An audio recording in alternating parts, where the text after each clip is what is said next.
Columbia Institute of Technology acknowledges that our campuses are located on the unceded traditional territories of the Coast Salish nations of Musqueam, Squamish, and Tsleil-Waututh.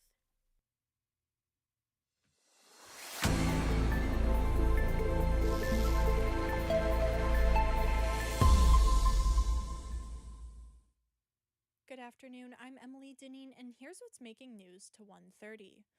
Former federal cabinet minister Herb Dhaliwal says he wants to revive a Liberal Party for the people who are left politically homeless. Dhaliwal made this statement after the BC United suspended their campaign in the upcoming provincial election. The target audience for Dhaliwal is more moderate centrist voters. This announcement came in time for the October 19th election. When trying to register the new party under the new name New Liberal Party of BC, it was rejected by Elections BC on technical grounds. Metro Vancouver's Mayor Council is calling on the federal government to help improve transit. This comes after the population of Metro Vancouver keeps growing, which makes it hard to accommodate everyone. Mayor Brad West of Port Coquitlam has said that in a poll recently conducted, 70% of Port Coquitlam thinks that transit is an issue. In the poll, the population has also said that cuts to transit funding would be devastating. Instagram has instituted brand new restrictions in an effort to keep underage users of the platform safer. Nicholas Hauka tells us how these new restrictions could potentially help with teens' classroom productivity as well. Instagram and social media in general has increasingly caused issues within the school system, according to Stats Canada. Gord Randall, Social Studies Department Head at Sullivan Heights Secondary School, has noticed the platforms lead to a lack of concentration in class due to multiple factors. Randall says he hopes the platform's new sleep mode feature, which prevents teens from using the app between 10 p.m. and 7 a.m., will help students get a better night's sleep. I think that the restrictions involved there are not only good for safety, but they're good for personal health. I cannot tell you how often I run into kids in the classroom who have had a poor sleep schedule, in large part because they've been on their phone into the wee hours of the morning and just cannot turn themselves off. Randall hopes these new restrictions extend to all popular social media platforms and can help his students better succeed in the classroom. Nicholas Hauka, BCIT's The Crow. Nick is here with us now, and I have some questions for him. So Nick, what are some of the issues StatsCan is reporting in regards to students and social media use? Yeah, in the report in 2023, they found that 47% of teens between the ages of 15 and 19 lost sleep because of social media consistently during the night, which affects your performance at school because you can't stay focused because you're so tired. 24 to 36% had issues focusing in class because they were distracted by their phones and always reaching for them, trying to check out social media. And then in 30-year-olds or younger, 20% felt actually depressed or anxious while using those platforms. Okay. And did Randall suggest any other features that would be helpful? Yeah, Randall suggested a feature that's kind of similar to the sleep function that they instituted, where during school hours, teens wouldn't be able to access their social media until their lunch break and then after school. So they wouldn't have the need to be reaching for their phones to check Instagram, Snapchat, stuff like that. All right, thank you, Nick. It is Consent Awareness Week, a time to teach everyone how to respect and use consent. Our reporter Grace Chen explains what happens this week to educate people on the importance of it. According to a study from the Canadian Women's Foundation, less than half of Canadians understand what it means to give consent. This week, it is National Consent Awareness Week, running from September 16th to September 21st. Every year, the country focuses on the first 6 weeks of school to promote their campaign. These dates are chosen because the first 6 weeks of September are the designated red zone, where there is an uptick of sexual violence at post-secondary schools. Consent stretches beyond campuses and the bedroom. This campaign invites everyone to have thoughtful, affirming, intersectional, and age-appropriate conversations about consent as a core element of all types of their relationships. Grace Chen, BCIT's The Crow. It is currently 14 degrees out there with highs of 16 and lows of 11. Get your umbrella and rain boots ready as rain is supposed to start at 1:45. That's been making the headlines to 1:30. Emily Dineen, BCIT's The Crow. Stay tuned for more on BCIT's 1680 The Crow.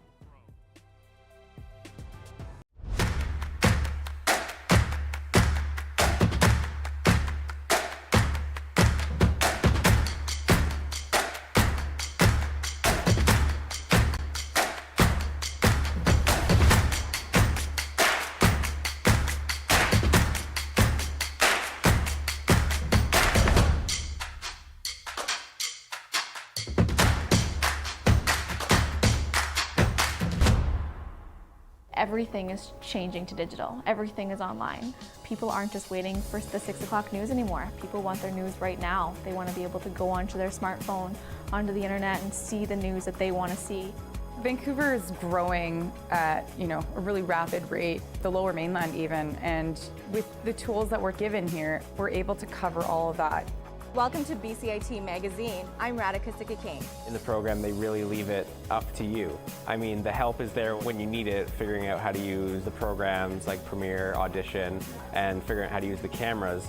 But it's up to you to sort of experiment and figure out what you can do when you go out in the field. They brought candles and flowers to remember the student who lost her life yesterday. Theresa May says the international community condemns Moscow. They really make sure that you know the basics and you are able to put out a quality product. I'm Brady Trentonero. And I'm Radhika Sikki-King. Thank you for tuning in to BCIT Magazine.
Good afternoon, I'm Spencer Pomeroy, and this is your 140 Sports Update. MLB playoff races are heating up today as we head to the end of the regular season. The New York Yankees currently sit 3 games up on the Orioles in the AL East Division. The Yankees will open up a 3-game series in Seattle tonight against the Mariners. The pitching matchup features two young arms in Luis Gil for the Yankees and Brian Wu for the Mariners. First pitch is scheduled for 6:40. Moving to the East Coast now, the Baltimore Orioles will match up at home against the San Francisco Giants. Albert Suarez is scheduled to get the ball for the O's, and 2018 Cy Young winner Blake Snell will go for the Giants. First pitch is scheduled for 3:35. Other tight playoff races to watch. The Minnesota Twins sit a game and a half above the Detroit Tigers in the AL wildcard race. Today, the Twins will battle the Guardians, and the Tigers will face the Royals. And in the NL wildcard, Grimace and the New York Mets sit a game up on the Atlanta Braves. The Mets will be hosting the Nationals tonight, and the Braves are starting a new 3-game series in Cincinnati against the Reds. And finally, north of the border, the Blue Jays will look for some positives as the team nears its season's end. They will head to Arlington tonight to face the Rangers. The Blue Jays will start righty Chris Bassett, while the Rangers will send Nathan Eovaldi to the bump. First pitch is scheduled for 5:05. And the Champions League has returned.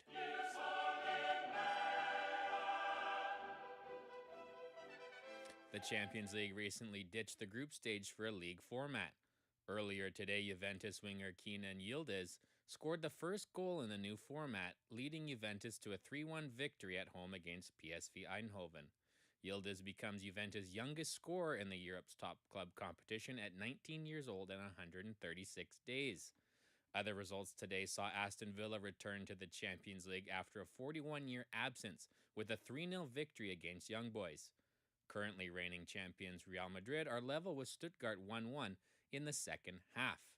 Speaking of champions, Manchester City midfielder Rodri says top soccer players are close to going on strike because of the number of games they're having to play. Rodri says players are concerned about the way the game is headed as more games are added to the calendar. Rodri was asked if players might start refusing to play because of the calendar. He says, quote, "I think we are close to that," end quote. He adds that is, quote, "a general opinion of the players and it's something that worries us," end quote. Manchester City will kick off their Champions League campaign tomorrow at noon against Inter Milan. In some American football news, the Dolphins are placing quarterback Tua Tagovailoa on injured reserve. This after suffering a concussion in Week 2's game against the Bills. This means Tua will miss the next 4 games minimum. The Dolphins will now turn to Skylar Thompson or Tyler Huntley for the coming weeks. A reunion in Kansas City as the Chiefs announced they have signed former running back Kareem Hunt to the practice squad. This move will provide some depth to the running back room, which recently lost Isaiah Pacheco to a fractured fibula. Hunt was previously drafted by the Chiefs in the 3rd round of the 2017 NFL Draft, but was released eventually in November 2018 after a video revealed Hunt pushing and kicking a woman. Justin Fields will likely make his 3rd straight start at quarterback when the Steelers host the Los Angeles Chargers. Coach Mike Tomlin spoke earlier on the quarterback situation. Russ is not scheduled to be a full participant in practice, and so we're ready in a plan that features Justin and his readiness. We'll follow Russ throughout the week, and so we're readying ourselves around Justin, and we'll stay in that mindset until something else happens. Hypotheticals is a waste of our time. Tomlin praised Fields for his decision-making and his demeanor, but stopped short of saying Fields would be the full-time starter whenever Wilson is cleared to play. And in some college football news, Tennessee has announced a price hike for football tickets starting in 2025, with most of the increase going specifically to help pay players. The increase, announced Tuesday morning in an email to season ticket holders, notes a new 10% talent fee to help pay the proposed revenue share for athletes. Athletic Director Danny White explains in a video the price hike at Neyland Stadium will help Tennessee continue attracting and keeping the best players. That has been your 140 Sports Update. I'm Spencer Pomeroy, and you're listening to BCIT's The Crow.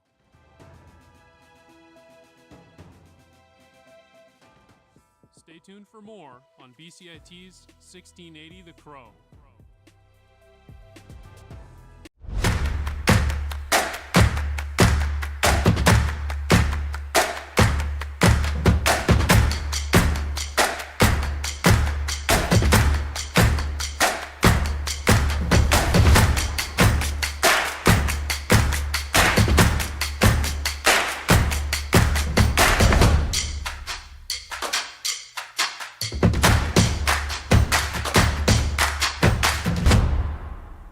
Everything is changing to digital. Everything is online.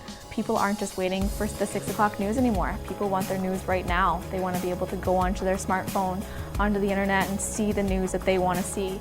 Vancouver is growing at, a really rapid rate, the Lower Mainland even, and with the tools that we're given here, we're able to cover all of that. Welcome to BCIT Magazine. I'm Radhika King. In the program, they really leave it up to you. I mean, the help is there when you need it, figuring out how to use the programs like Premiere, Audition, and figuring out how to use the cameras.